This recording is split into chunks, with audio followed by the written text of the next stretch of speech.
Hello, ladies, gentlemen, boys and girls. I wonder if any children are actually watching. I do apologise, I'm 3 minutes late. I got carried away chatting to Sarah in the, what do we call it, the green room. So I hope you're well. I hope you've enjoyed your Friday. Gloriously sunny and warm again. It's a blessing.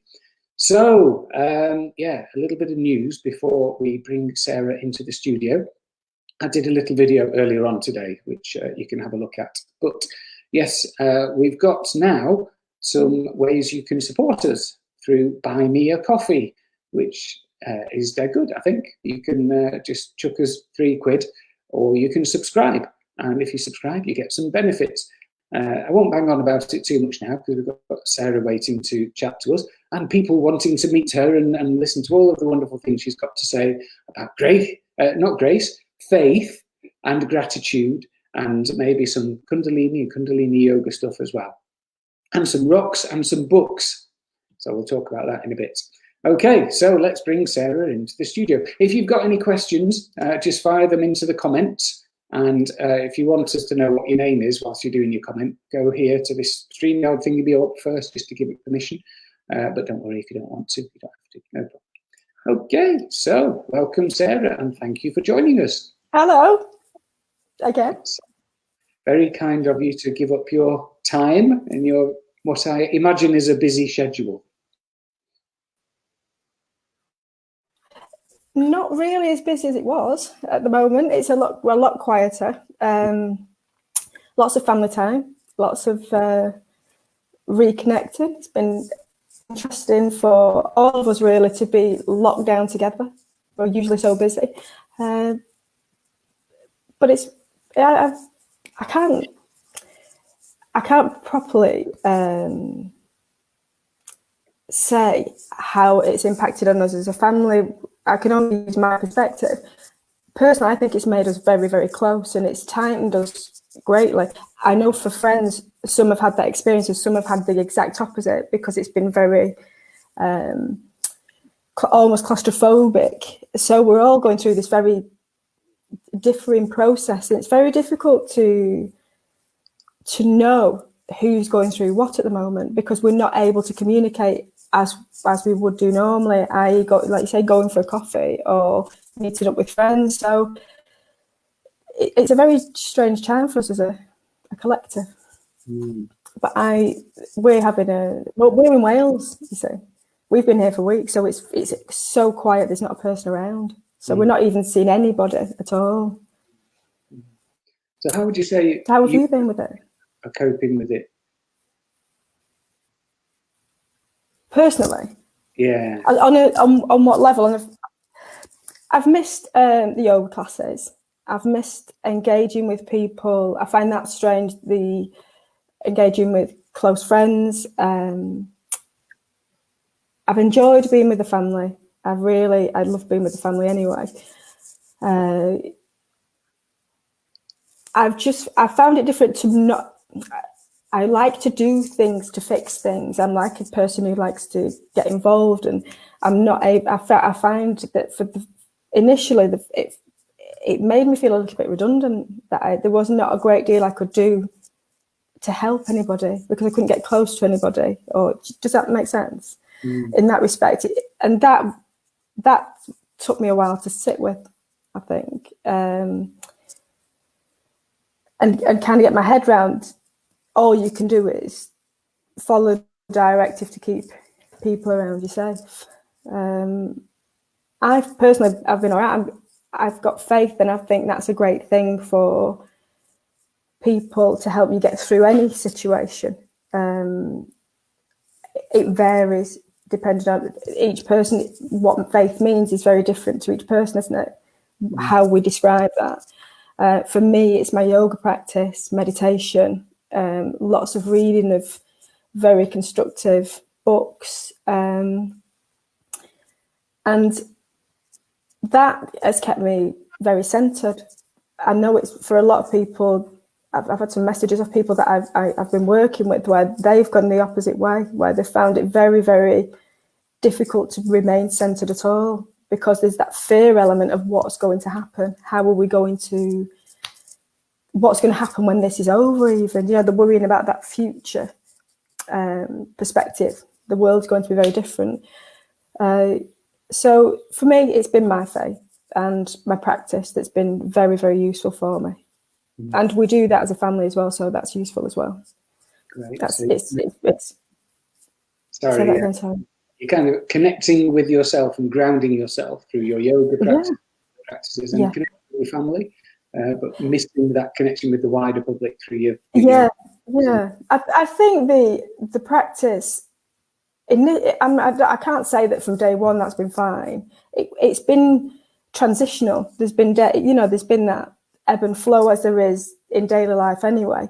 But I just have found that that's kept me quite centered and quite strong. Okay, so maybe we can just give a little introduction about you, Sarah, for kind of what you do in normal life when we're not in lockdown. What got you to that point? So however you want to do that.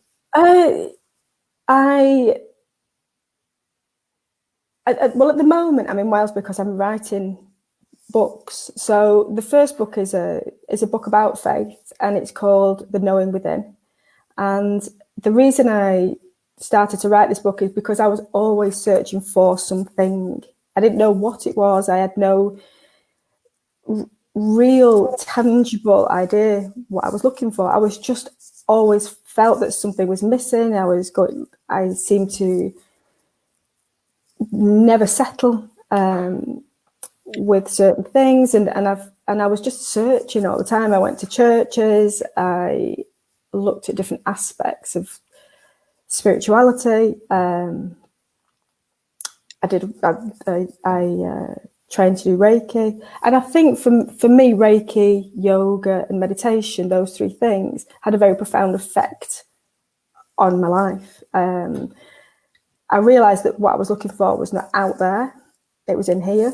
That was a really big awakening, almost. I realised that my perspective on things had a huge impact on how my life panned out. So I then, through meditation, came up with the gratitude program. And when you said, that seems like a really strange thing, but I find that when you meditate and you clear your mind, you get sort of these answers to questions that you didn't even know you needed answers to. And then as these answers come through, they form something far greater or far more significant than you could ever put together yourself. You have this limited perspective of where you should be going, almost this blinkered idea. But then you surrender to this meditation, and then you just get this knowing comes through. I have found anyway, and that led me to do the gratitude program and to go into schools and to work with people who are vulnerable, mentally vulnerable. They are looking for something, and that can be through addiction issues. It can be to do with their behaviours, how they view themselves, lots of different things. So I did the gratitude program, and about 18 months ago, I trained as a kundalini yoga teacher. Again, I'd been to a couple of kundalini classes, didn't really know much about it. Signed up for teacher training, and they said to me on the course, "Why are you here?" And I said, "I have no idea." It was literally that blind. I had no clue. But I found through that practice, it's a very strong practice, that it really helped me to clarify, gave me a firm practice, and it really helped me to clarify what had been going on with the other modalities that I was exploring at the time.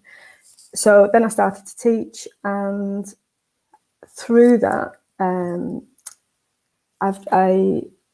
just writing these books for children, and this other book, The Knowing Within, which is about what comes through us rather than what's outside of us.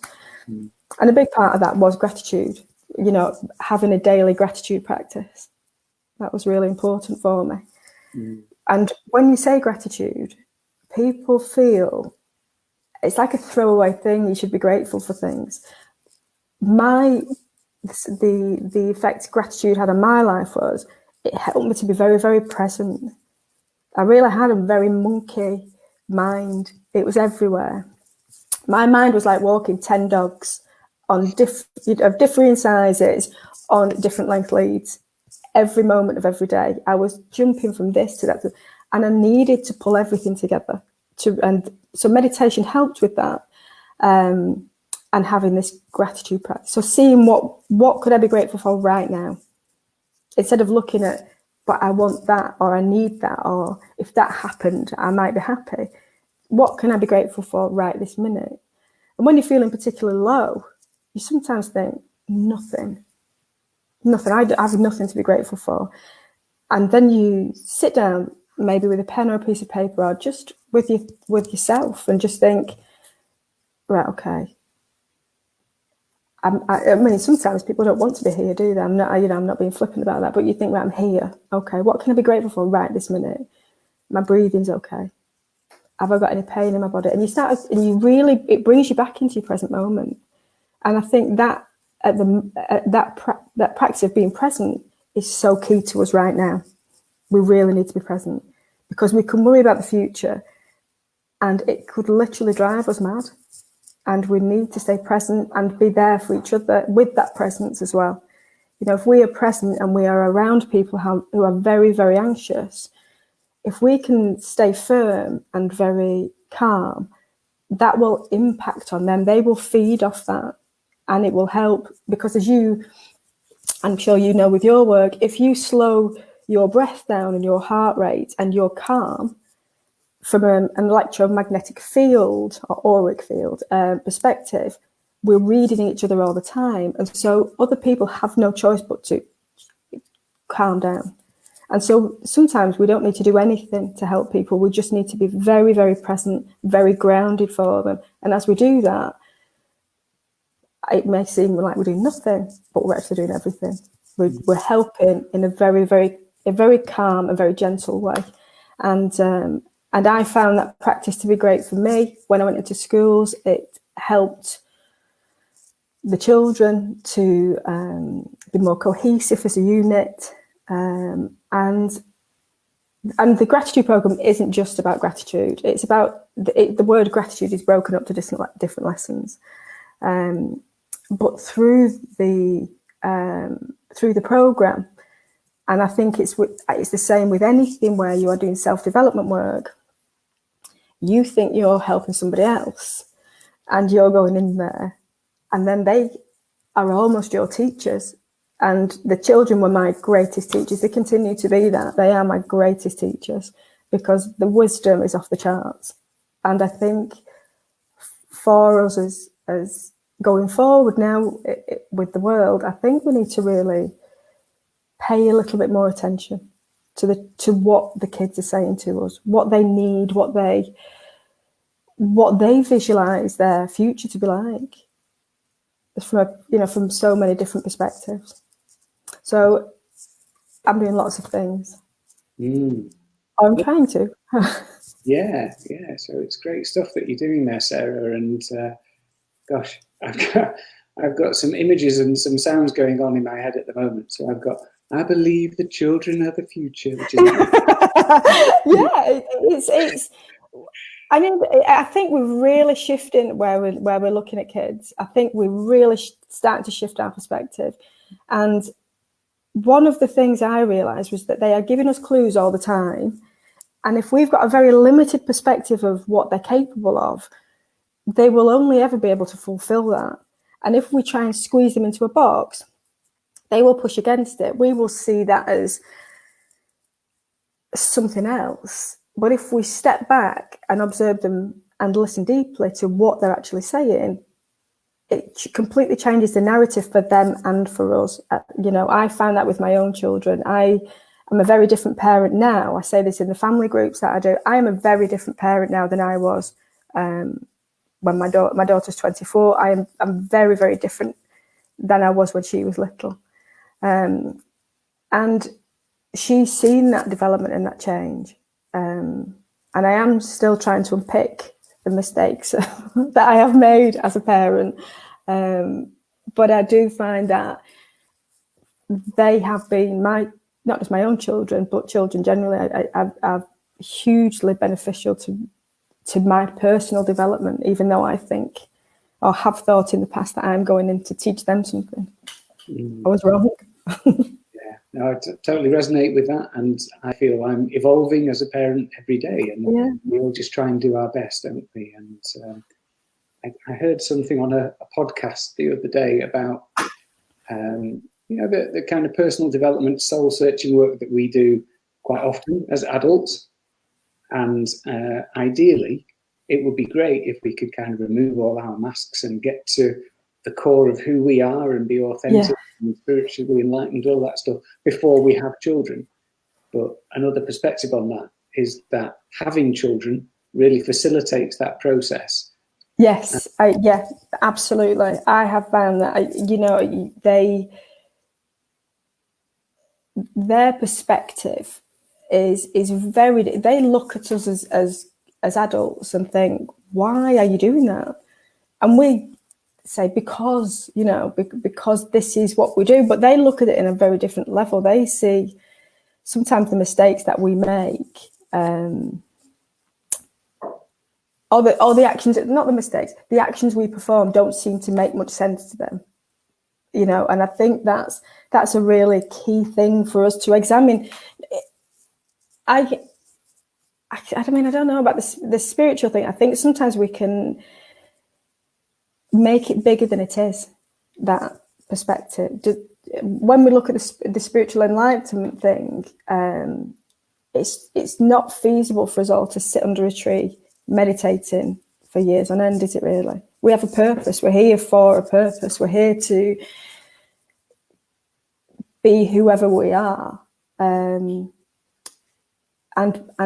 expand our consciousness and the consciousness of people around us by our presence. And by doing that, we are other people's teachers as well. We're teaching each other all the time.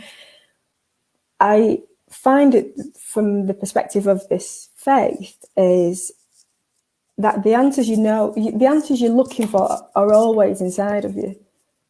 When we do things, whether it's yoga or meditation, we're giving ourselves space. We're giving ourselves a pause to reconnect to the truth of who you are, not to be somebody else. And I can only speak from my own perspective. When I first kind of stepped onto the spiritual path, I think I was trying to be like other people. And then I realized that I couldn't. I was a very poor imitation of somebody else, and I wasn't being a very successful Sarah. I was trying to, my energy was all over the place.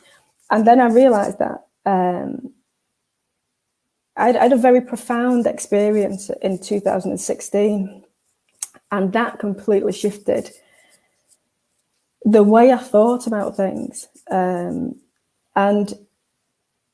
then I realized that a lot of the fears I had weren't real. They were just imagined scenarios that were never going to, I didn't know how the next moment was going to be. I was trying to push into being somebody else. And then I just thought, no, stop. And really sat with this experience that I'd had, which was one of lightness, real lightness. And that then really made me want to see other people grow from that, in that it is inside you. It's inside you as an individual. You don't need anybody else to wave a magic wand. But what you do have to do is just look at why you do what you do. Why do you perform those actions? And what is it you want out of your life, really? And when I say that, I don't mean from a material thing. Is what, the actions we perform today will be left, throughout time, won't they? So why do you perform that action? What's your purpose behind it? What's your what's your aim, you know, behind what you're doing. And once you start to clarify your thoughts and your actions, your reactions are very different. You react very differently to other people.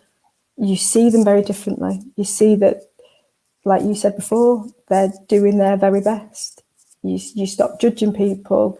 You realise that you yourself can only ever be responsible for your own self, your own true self. And to investigate that further is great. And to do self-development work is amazing. Because you are saying, the minute that you step on to a path of like almost higher learning, because I think we've got academic intelligence, and then we've got the self-development intelligence, or emotional intelligence, which I think far outweighs the benefits of academic intelligence. Once you step onto that path of expanding your emotional intelligence, everything changes. Everything changes in your life, and you change and grow, and you enable other people to do the same. You give them permission because your judgments just slip away. And so I think from a perspective of humanity now, we've been given this huge pause, and we can really grow from this. We can really expand as individuals, as a collective, and we can really examine why we do what we do. Because for a lot of people that I know are going to find it difficult to go back into the jobs that they had before, because it makes no sense right now. You know, we've had this big experience. To go back and to do something they didn't enjoy doesn't make any sense. So I think we're going to see a lot of shifting and changing when we return to some state of normality. It was a bit of a waffly answer, Paul. Sorry about that. No, it's not waffle at all. It's all gold. So thank you, Sarah. And I totally on board. And I just think this is a massive opportunity. And I think something my psychotherapist said to me a few weeks ago is readiness meeting opportunity. So for those people who are ready to kind of go inside and do all, not necessarily sit under a tree for 6 years, but actually find out who they are and what they want out of life. This is a massive opportunity to reevaluate and say, actually, do I want to go back and sit at a computer all day or work in a factory, whatever it is? Maybe they will find out what's important, what their purpose is, as you have apparently done. Yeah, well, I'd like to think I'm on the way. I don't know whether that's going to be I don't feel like anything I do now determines who I am. I just feel like it will move and shape as it wants to be. I kind of am more surrendered to where life takes me now. We sold our house in nearly 2 years ago, and we sold our house. We didn't have anywhere to go. The house sold really quickly. It surprised us. We made a decision. It surprised us, and we've been living in rented accommodation since. Now that feels, on one level, very strange for me because I'm a bit of a nester, and I like, I like home comforts. But then it's been really exciting in another way because we can just move really quickly should we want to. So the change in those 2 years has been very significant. Now, if you'd have said to me just before we moved, in 2 years you won't have a house still, and you will have moved 3 times because that's just the way it's happened, I probably wouldn't have moved. I would have stayed where I was, and that's the beauty, I think. That's the change that comes with when people say surrender to the present moment. And I remember going on a course years ago and having no real understanding of yoga, but went on a yoga course, and the lady taking it was fantastic, and she said, surrender to the present moment. And I thought, I don't know what you mean. I don't know what that means. What do you mean by surrender? And I was really kind of, I couldn't feel, you can't understand it fully. I really couldn't understand it. And it took me some serious self-examination to even understand what that meant for me, because I didn't come from a family that had any leanings towards any faith. And we had a very rigid mindset, I would say. So to move away from that became new territory for me. But I think I am learning what that word means. Not all the time, but I think I am starting to be more present more often and surrendering to where life takes me as frequently as I possibly can. Mm. So when you said, will you do this? My initial thought was, no. But I surrendered and here we are. Well, thank you for surrendering. You're welcome. It's not as bad as I thought, actually. Yeah, good stuff. Yeah, so again, I have had a similar experience to yourself, Sarah, because I was working in an office doing just a job and having bouts of depression because I knew that I wasn't following my purpose. I wasn't doing what I needed to do. And I knew what I needed to do, but it was to become a psychotherapist and work in mental health. But that's a long journey and an expensive journey, and I didn't have any money. I just had a house, and I didn't, like you, Anesta, I did not want to leave my house. Yeah. I went on a retreat over New Year. It was a yoga and mindfulness retreat, and on New Year's Eve, we did this intention setting, what do you call it, a ritual, where we had to write down what we're going to do for the new year, what positive changes we're going to make around our purpose. And at that moment, I just wrote this thing down. I'm going to sell my house, train to become a psychotherapist, wrote it down, burnt it. Wow. Got this incredible lightness. And it felt like something had massively shifted. And I did it, sold the house. I've been living in rented accommodation since, and I've never been so happy. It's weird, isn't it? I think we attach to things and we're very reluctant to let them go. And, in lots of different ways, whether that's in relationships, whether that's with jobs, houses, perceptions of people. We are reluctant to let those perceptions or our what we perceive to be ideals go.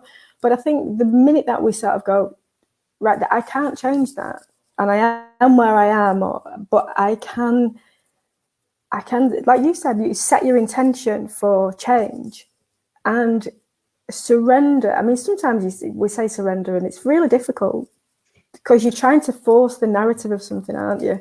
And you can't. And I think you've pushed numerous times and then you have to go, I'm going to surrender this to something far greater than me. This is not clearly the way it should be, and I've had a few experiences and I remember somebody saying something to me years ago, and this had a profound effect on me. Something quite difficult was going on at the time, and I said, why me? And this person said to me, why not you? And it really brought me up the start, and I thought, yeah, why not me? And then we got into a conversation of, if not you, who would you give it to? Who would you give this situation to? And I couldn't give it to anybody. And because I was going through a tricky time and I didn't want to give that to anybody else. And I thought, no, if it comes to a choice between me or somebody else carrying this situation, then I'll do it. And so now when something comes up that's really uncomfortable, why not me? I think that's a really important thing for us to remember. Why not? Why would you want somebody else to have that difficulty? And the more work I do, the less I would ever want anybody else to have it. I will carry it. I will go through it. I know that at the end of it, after all this time, that at the end of it, I will have grown. And for me to not have that difficulty means I'm stagnant. I'm stagnating, I'm fearful, I'm really not surrendered. And that's the way now I think I choose to live my life. So when they said to me on the Kundalini course, why are you here? And I said, I had no idea. Everybody laughed. And I just sat there looking completely confused because I just knew that I had to be there. You know, we've had a lot of changes in the Kundalini community over the last 3-4 months. It's been, and again, I've welcomed that as well, because I think we're going into an age now where we're more open, more relaxed. There's a bigger sense of community. And although I sit in a class and I'm the teacher, I'm just facilitating the practice. You know, the people who've been coming to the classes, they teach me far more than I teach them. And I always leave the class so grateful that I've been able to share that space with them. And I think self-development work has really changed my perspective on everything that I do. And I personally would like to see more and more people step onto that path and grow, and not see it as, I think we saw religion years ago, which was that you are worshipping something outside of you, or you have to perform certain rituals. It's about us finding what works for us, and that may be a very ebb and flow journey for each person. Yeah, and just going back to those difficult experiences, or that particular difficult experience that you talked about, and you said, why not me? Yeah. I'm going to take a wild guess, Sarah, and suggest that once you got through it, you learned and you grew, and actually you found that it served you. Would I be right? Massively. You're absolutely spot on there. But I wouldn't, if you said to me now, would you have that experience taken away? No chance. I value that probably more than the joys in my life, because it changed the direction of my life. It changed my perspective on my life, on myself, on people around me as well. So, and that's the thing, when we feel uncomfortable, which is, I think, how many people feel at the moment, we don't want to feel that way. But that discomfort means that we are growing. You know, we are this change. And I think that can only be a good thing. If we perform the same thing repeatedly, you know, then we're in danger of becoming depressed. You know, like you said before about going into that job that you didn't really want to go into, we can become very depressed because we're not being our true, authentic selves. You know, I think there's a line in Return to Love by Marianne Williamson she says, you are a child of God. Who are you not to be? Beautiful, clever, you know, and infinite. Who are you not to be that? And I think that's a really beautiful, I mean, I think I've missed a couple of fabulous words out there, but it's a really beautiful sentiment. Who are you not to be your best self? You know, and what you did is really, really brave. And many people wouldn't have done that. They would have stopped and said, yes, but next year, next week, when the money comes in. But to do it, I'm sure that's changed your life completely, has it? It has, you know, and I just knew. And for me, it was about surrendering. And you talked about letting go of attachment to material things. Yeah. And as I'd gone through my own kind of spiritual development over the previous probably 5 years, I had let go one by one of the sports car, the 8 guitars, wherever else that I was attached to. And the only thing left was the house. And yeah, the Englishman's home is his castle kind of thing. But just at that moment, it was just, you know what? I don't need it. I don't need to own a house. And so many people did say, you're so brave. You're so brave to do that. I could never do that. Yeah. I didn't look at it that way, Sarah. I just looked at it as, I would be foolish not to do this because something within me knows I have to, I need to, it's my purpose. Did it feel like a gut instinct?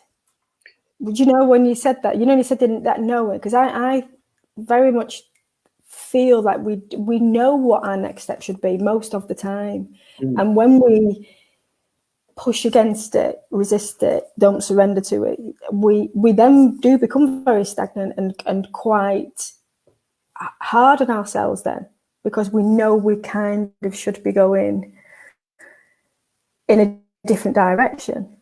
Would you describe that instinct that you had as a gut instinct? Not quite. I think at the time I wasn't particularly connected to my instincts bodily, so I didn't have a kind of gut feeling. Right, okay. But it wasn't a head thing either. It just, I find it really hard to describe. I just, something within me. Which is always the best one. It was my soul calling out to me, I would say. And I've become a lot more connected to my body, and I do get gut instincts when there's a kind of two-way decision about shall I do this or this. Yeah. I don't think about it now. I go with my gut, and every time I go with my gut, it turns out well, and every time I go against it, it goes, you should have listened. You should have listened. I know, and I think the more you trust your own knowing, the easier life is. I think we can make it we can put obstacles in our own way, really, can't we? Like we said before, in that surrender to the present moment and being grateful for just the smallest of things helps us then. It's almost like it clarifies thoughts in the brain, and we then start to see more fabulous things, more blessings, more people. If you went out and thought, that person's been really lovely today, and I'm grateful for that, and then everybody seems to be that way. It's as if your vibration changes and everybody synchronizes to your vibration. What you expand, and as you expand, other people do as well. In that, I have found that with developing and exploring, not just what I'm doing, but why am I doing it? Is this bringing me joy? I think it's Marie Kondo who does the clothes. Have you seen her? She declutters houses and she just picks an item up and she says, if it doesn't spark joy, throw it away. And I know we can't do that with everything in our lives, but we can do it.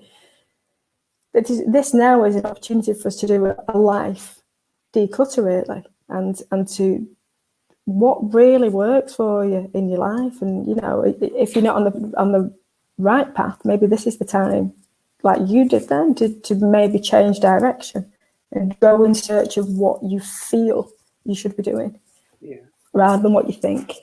Because this sometimes can cause all sorts of problems. Yeah, we can overthink stuff. Does that make sense? Yeah, absolutely. Yeah. Really, and this does not constitute advice, so disclaimers, audience. But if it's not bringing you joy, job, relationship, whatever it well, just have a go. I mean, it doesn't have to. You have to give everything up, but you do maybe have to have a look at your life and think, why? Am I doing these things because I'm really happy, or am I doing these things because I have a habit of doing these things?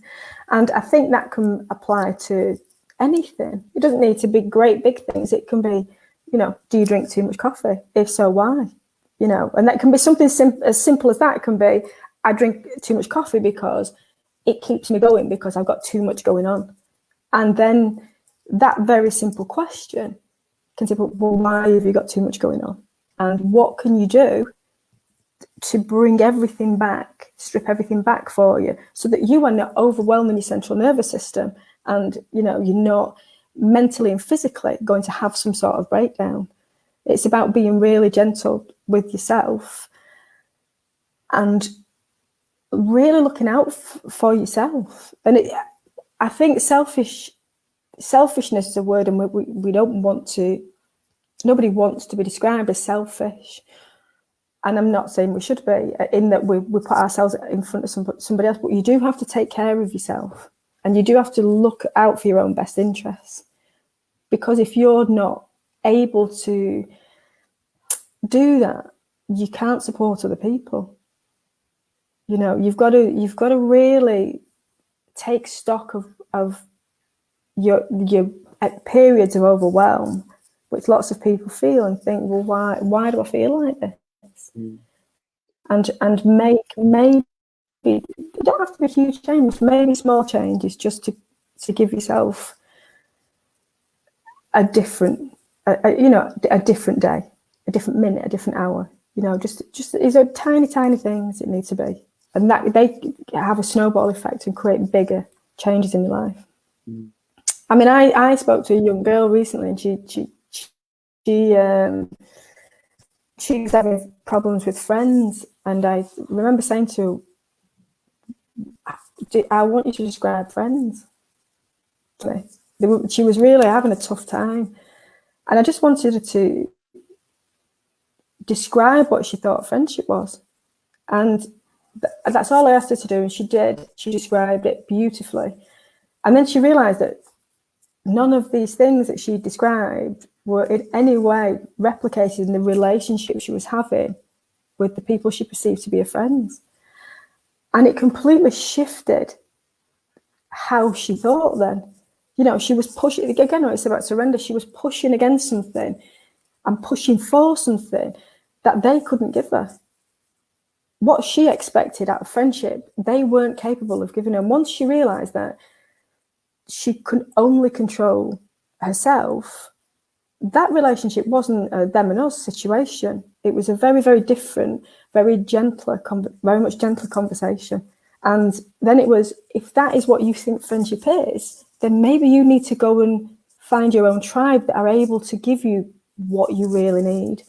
And I think it's just these little tiny pieces of examination, you know, the tiny bits in our life that once we examine those, I think we then grow, we understand ourselves better, and we kind of set everybody else around us free. Because those girls couldn't give her what she needed. They were just doing them. They weren't doing anything really unkind. Her expectations were here, and what she felt they were giving her was down here, and they were never going to meet. And once she understood that, she felt much more in control of the situation. And for me, self-examination, self-development work, spiritual work, whatever label we want to put on it, is really just about examining not the big things, not the, you know, the burning bush kind of incidents or that kind of stuff. It's about making very, very small tweaks to life that is in alignment with who you are as a purpose, that enables you to have a gentler journey. It just makes life a little bit easier for you. And the more we do that, I think, and the more we especially teach children to do that, I think the easier it will be. I do think that the easier and the more cohesive society will be. Beautiful words, Sarah. And I'm thinking of what Alice Lyons said yesterday. I don't know if you caught that, folks, but if you didn't, it's well worth watching that back. She talked about making incremental changes. You don't have to just do a massive blowout thing. Yeah, absolutely. 1% changes.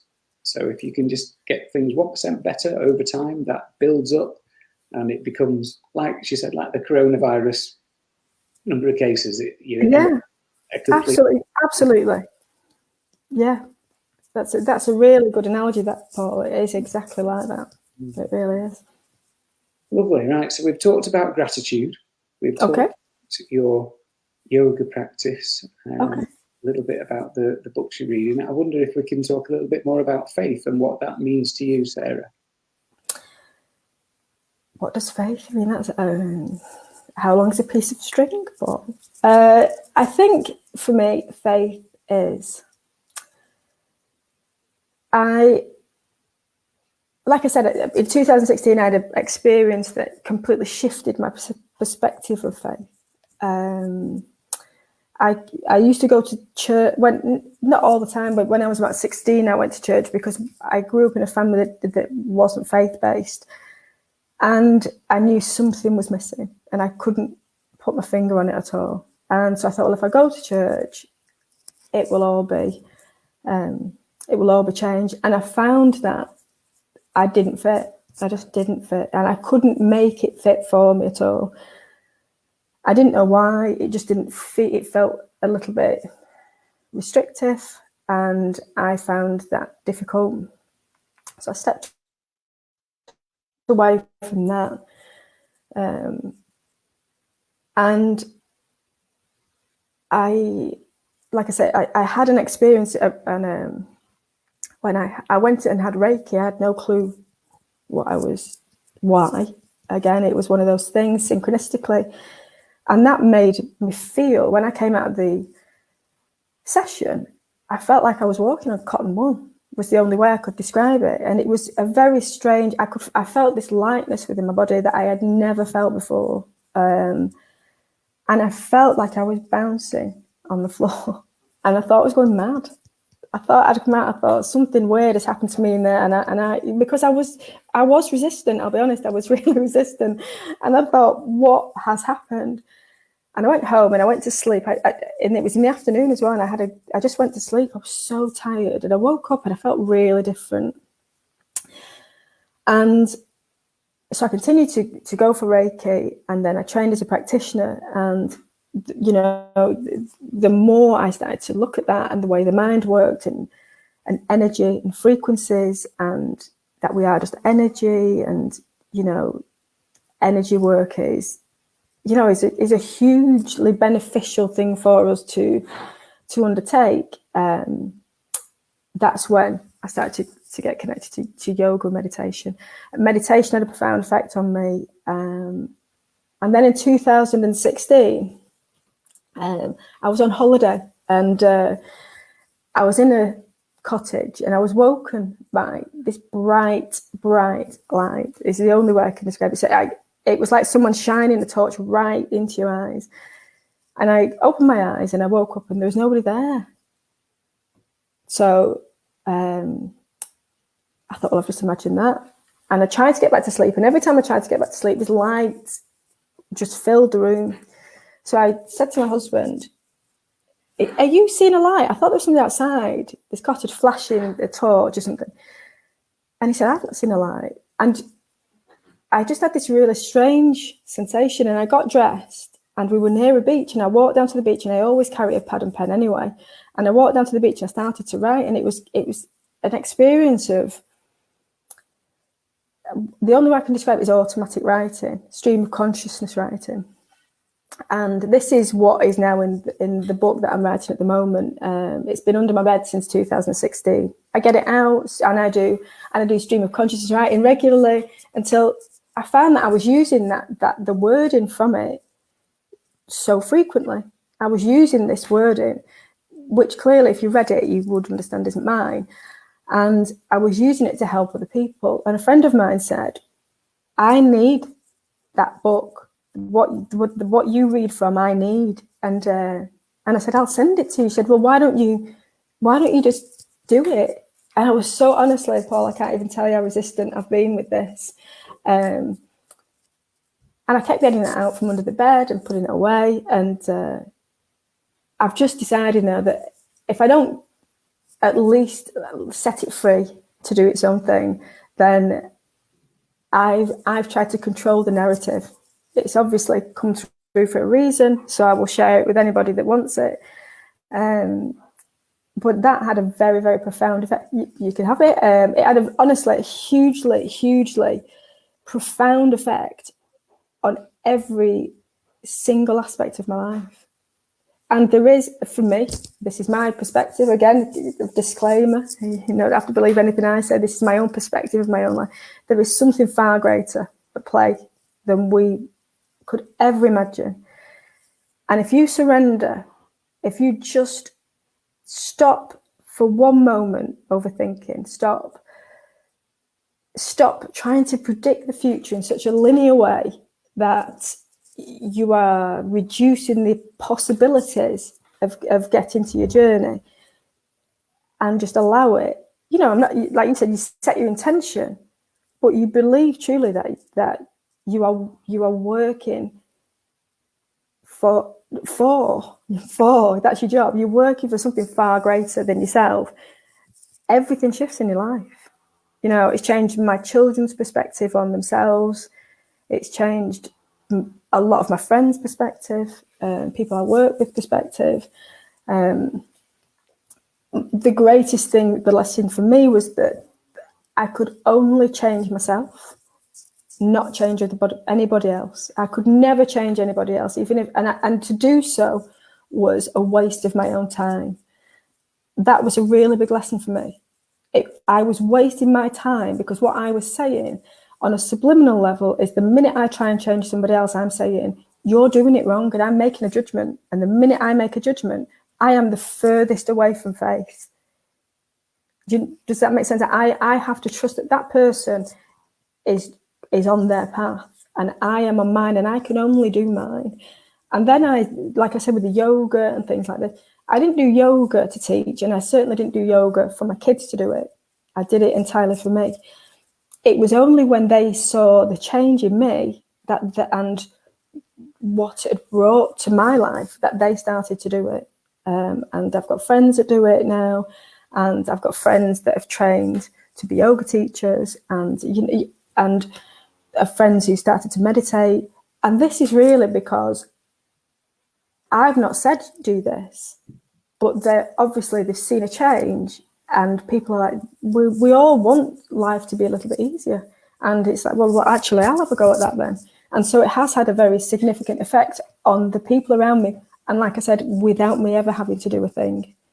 And that's the kind of big lesson for me, is the more you grow, you give everybody permission to do that. You say, you don't have to say, do what I do. You do it, and you just have to trust that the right people will want to do their self-exploration. Travel. I don't want anyone to copy my example unless they wanted to, unless they felt that what I have done would be of benefit to them. But I think every person, whether it's dancing, you might be a singer, whatever it is, go and do it. I think there's a lot of people, we're very lucky in our area, aren't we, with the number of people who really are stepping out and doing amazing things. I think, what you're doing with Pathlight is amazing. I think you've got so many people that do Reiki and energy healing and creative things which massively expand your consciousness, and sound healing. We've got so many things available to us now to help us to clarify which direction we want to go, which direction we want to go into. And you may want to have a go at all of them things, and if you do, have a go at all of them. That would be my thing. Experience as much as you possibly can, because we're only here for a short time, aren't we, really?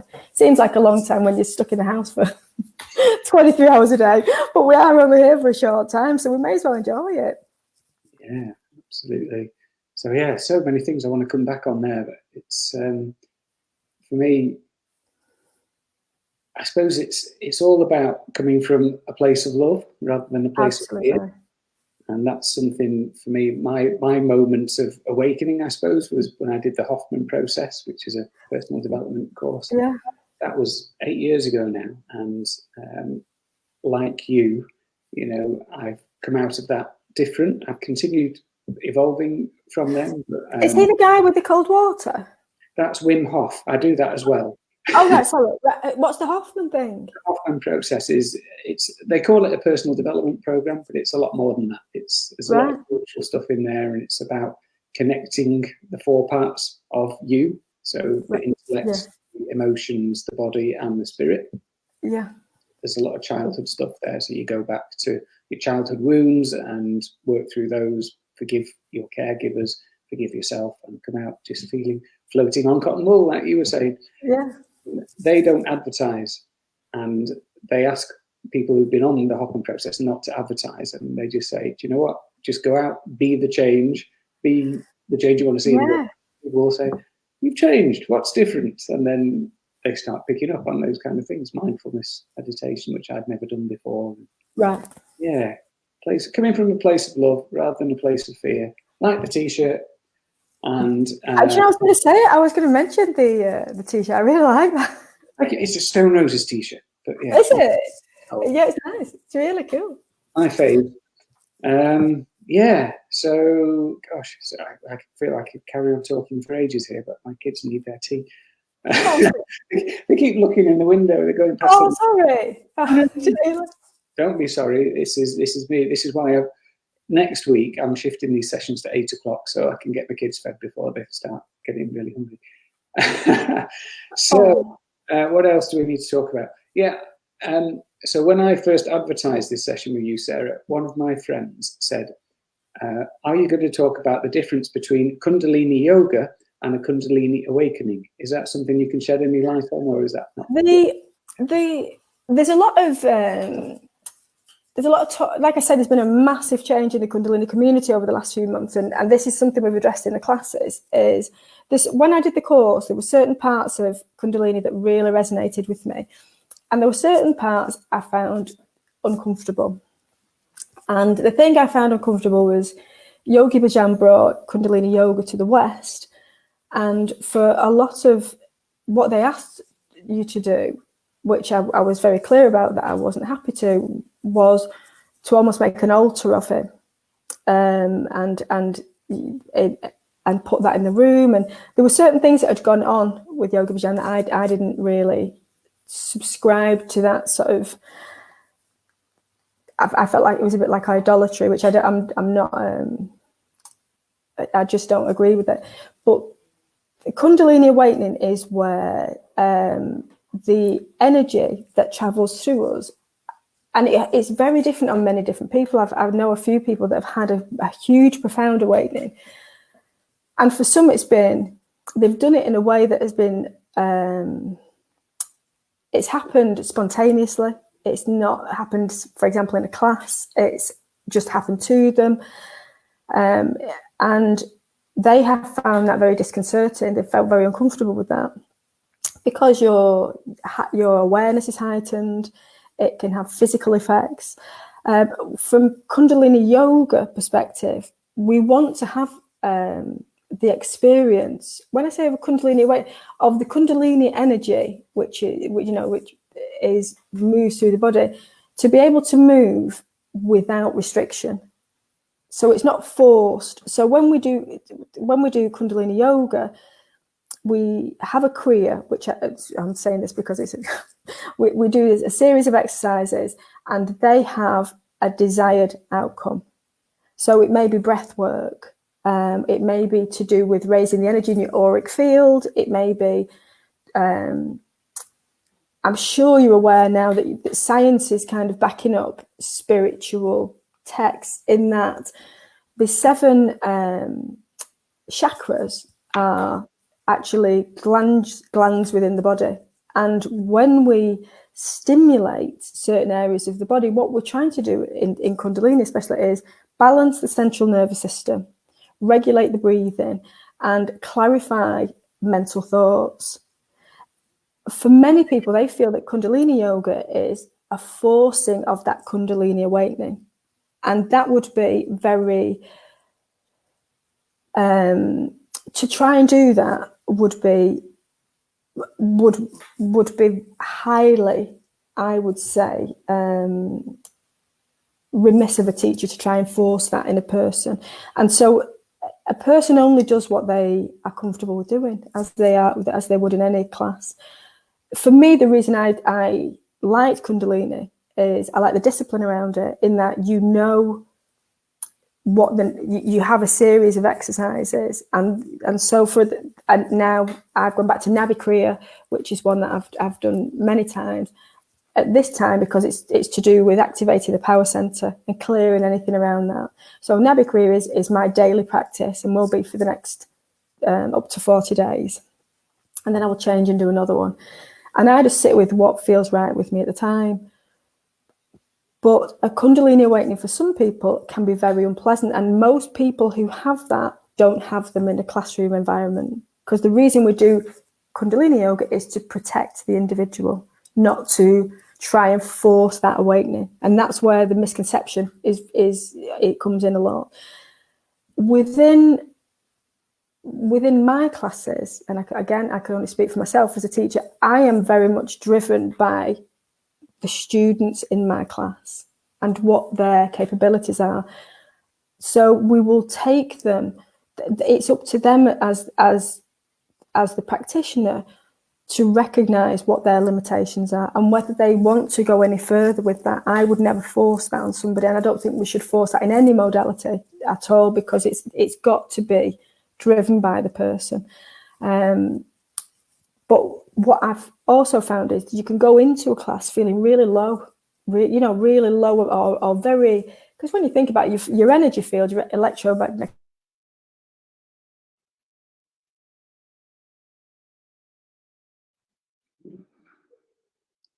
Have we lost Sarah?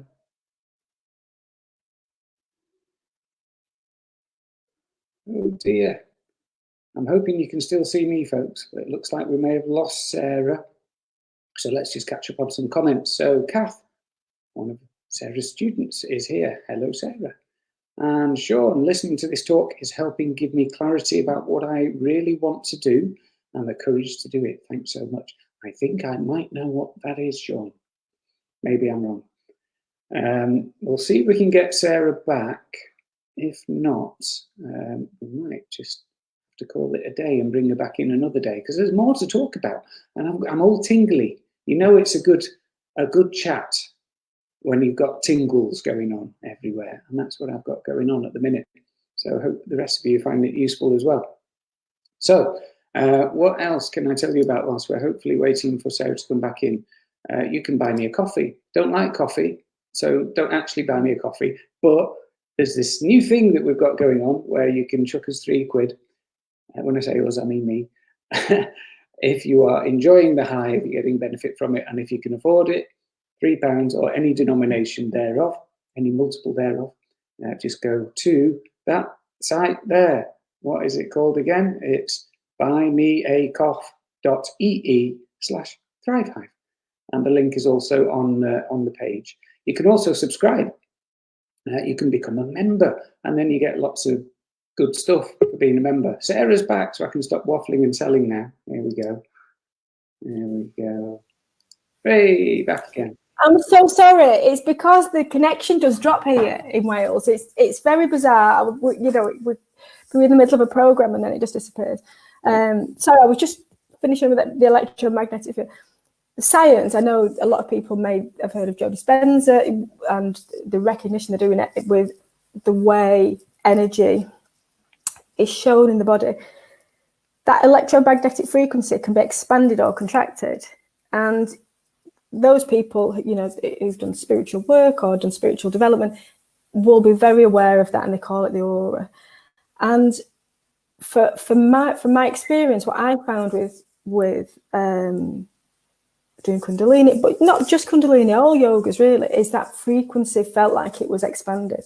Sometimes I could go into a class and feel like, and I can see it sometimes, with people who come into the classes, we're so busy and we've got under so much pressure that when we come into a class, we can be our frequency can be really tight. As if we've been compressed by what's been going on outside of us.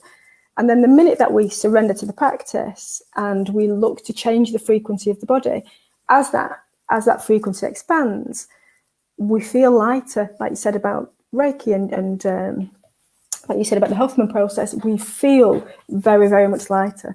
So that expansion of that frequency and the shift, it's had a physical change for me. I like yoga. I like I've tried lots of different types and I dip it out a different one. For me, kundalini was a bit more physical. I did like that physical aspect to it. Having said that, it doesn't mean that every lesson is like a workout. It just means that for me, that breath work was quite. Initially, I found there was a lot of resistance to the breath work, and I found that when I'm resistant to something, that's the way I should be going. Does that make sense with that? Book. In that when I'm feeling, say that again. Like the book. What did he say then, Paul? Sorry, would he say stuck? Yeah, absolutely. Yeah, and so I find that there's another book, isn't there? That's called "What's in the Way is the Way." And no disrespect to the author, it's a fabulous book, but you don't need to read it. The title tells you everything, really. What's in the way is usually the way. And that's why with the breath work in kundalini, breath of fire especially, I was hugely resistant. But I can do that for a couple of minutes and it can just change my mind. if I don't have to do a whole practice, I can just sit and connect to that for a moment, and that can really shift the energy around your body. Because a lot of the time we feel depressed because our energy has settled in such a way, and we are meant to move. You know, we're physical beings, we're having a physical experience, so we are meant to move and shift that energy around the body. And that's why doing something different, you know, it doesn't matter, it doesn't have to be yoga, but whatever it is for each person, can have a really profound effect on the rest of your life as well, because you're shifting your energy. Yes. So for me, kundalini was the thing that worked. Thank you for. But for some, I know it doesn't. That's all good. So the other thing that I forgot to mention earlier on, when you were talking about that experience with the light and the free writing, the free consciousness stuff, that reminded me of a lot of artists. So whether that's painters, musicians, writers, quite often when they're feeling that flow state, it feels like the song or the book or the artwork is coming through them. They're the vessel, but it's coming from somewhere else, somewhere greater. And it sounds like that's the kind of experience you were having there. If you read it, a lot of people who read it know how I speak and have read it and realise it's absolutely not me, as in Sarah, the physical person. So it's kind of coming from somewhere else. And that was the thing that made me put it under the bed. Because, you know, it's a strange thing to say. You know, I'd like to take credit. I'd love to take credit for the gratitude program, but that wasn't me either. You know, I meditated and I really set my intention that I wanted to work with children initially, because my own children were younger, and I wanted to work with children, and I was doing a lot of meditation. I was getting up really early, meditating, and then had this idea of a program. I had to write things down. And I remember getting up one day, and this will sound bizarre, make me sound like something else actually. But I got up this day, and I kind of talk to this bit higher power, whatever you want the description is, and I said, I don't know what to call this program, but I've always got a pen. So I wrote down, I don't know, I didn't say, you know, I don't know what to call this program. And the next word was gratitude. And I said, no, I am really grateful.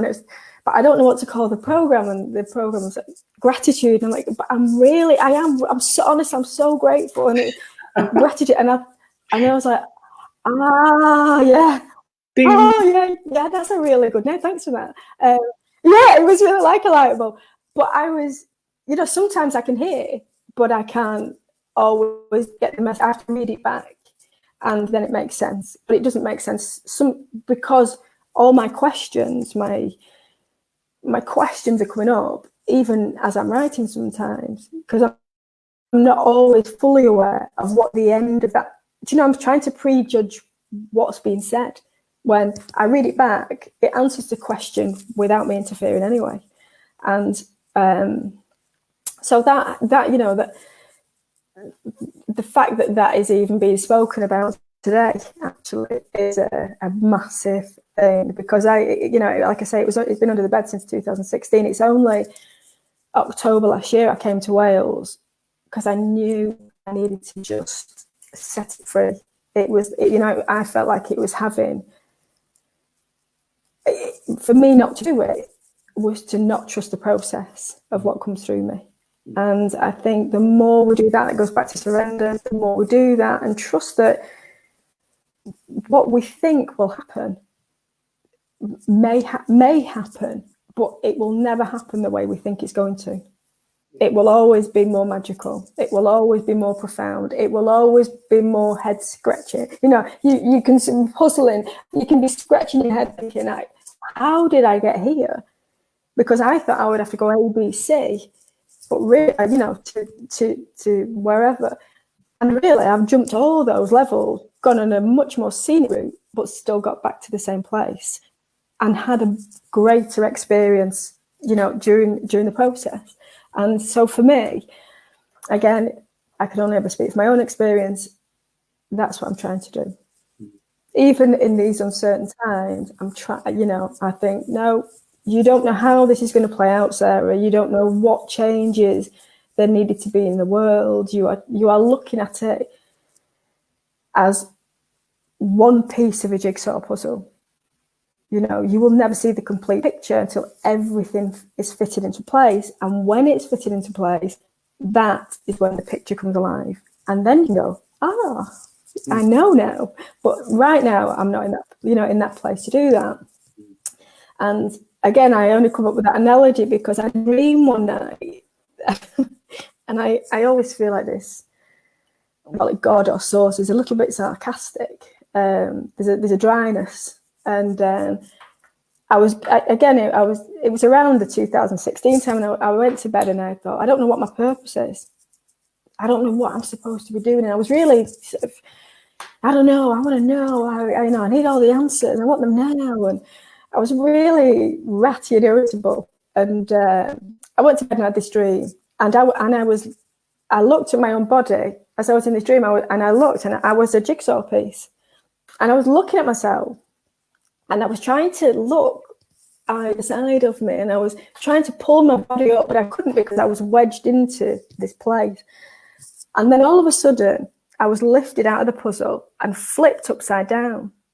And I could see this picture that was beyond, you know, my limited perception of a jigsaw.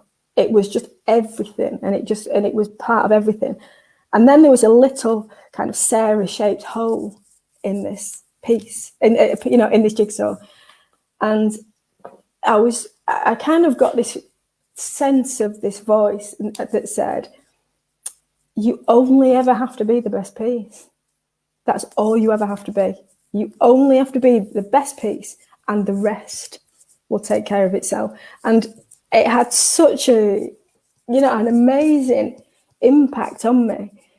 Sometimes I do still find myself wanting to see the whole of when this first started, the corona thing, I did find that I wanted to see the whole of everything. But right now, all I can do is be the best piece. That is my advice to anybody. The rest takes care of itself. The rest take it. We are just part of it. We are just part of a jigsaw puzzle, Paul. And if we try and put other people into their positions, the picture will never work out. We just have to let everybody else and ourselves just be the best piece, and it will all work out. Yeah. And there endeth the lesson. Yeah, and it's like a really good place to end. So I'm just trying to think of a few words that sum up what we've discussed today. So me, letting go, surrender, massive, meditation and mindfulness, trust or faith, and purpose, finding that purpose in them. Yeah, and just to go back to what you said then about meditation, you know, I know a lot of people find the thought of sitting down very difficult, but I from my perspective with children as well, what I found was to do a creative pursuit without distraction was a meditation in itself. That space where it can be walking, but it can be just painting, colouring, drawing, anything that just takes you out of your usual routine that is peaceful and gives you space. For a lot of people, the thought of sitting down, that may be 2 steps further down, but that initial step, just do what gives you a little bit of peace in your life. And I think that in itself will provide itself with your own personal meditation. It's got to be what works for you, I think. I did it. I learned to meditate. I taught myself because I didn't even know what it was, just by staring at a candle for a minute, then 2 minutes, then 3 minutes. And that took me into a longer practice. For some people, that may be, something that they wouldn't want to explore, but creative pursuits also really engage that other side of the brain, which is what we want, that balanced element. Well, thank you for inviting me, Paul. Thank you for sharing this space with me. Yeah, no, it's been lovely. And when we had that break in transmission, I was saying I was feeling all tingly. So I know it's a good conversation. Tingles. So thank you very much for breaking the resistance. And thank you. And thank you for anybody that's been listening. I'm really grateful for outside communication. If anybody would like that book I've mentioned to you before, I've written a short story for very young children who may be struggling. If anybody wants that, they can get in touch with Paul or get in touch with me personally or through the gratitude program, and we'll send that out. That's just free. You just change the names on it, and it's just there for you to be able to. I've written with a friend of mine, Paul. He's an amazing. He's a poet, and he's amazing, and he helped me to bring it to life. And it's just there for people with young children who may just need an explanation for this lockdown at the moment. Yeah, beautiful. So yeah, you do so much great work. So thank you for that. Thank you again for your time and your wisdom. Really good conversation. Thank you, Paul. Thanks. Really enjoyed it. Thank you, everybody. Bye. Take care, Sarah. See you soon. Bye. Lovely. I really enjoyed that. I think I'll do that well. Right, I'm going to play a song and then say, yeah, here's a coffee. Go on, Governor. It's only £3. It's worth £3, isn't it? And yeah, we'll share it. One of the things on this is the Reformation. It's suitably spiritual and hippie-ish. And we'll do it. It's called practising.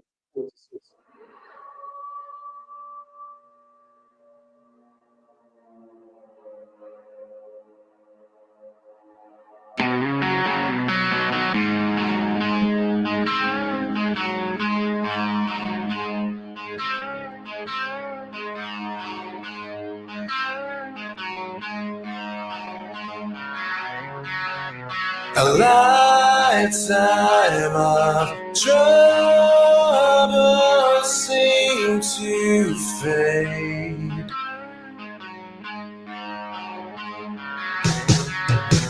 and vanish completely.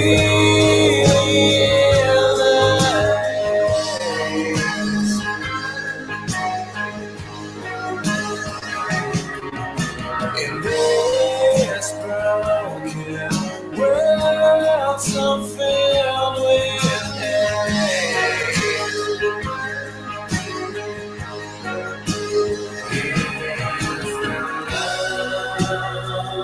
in your soul that will guide you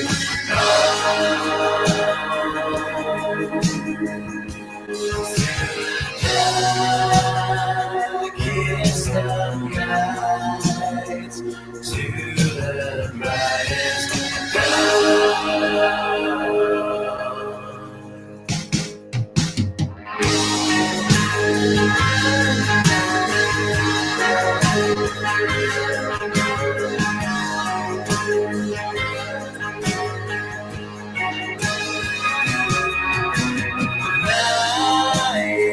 is the time you were away.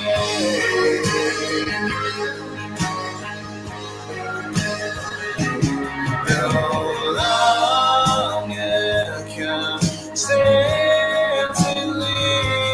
enslaved.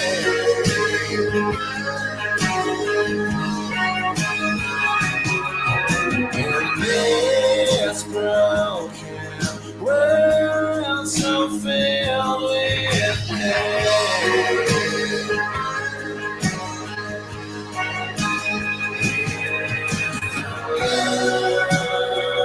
in your soul that will guide you home.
And there we are.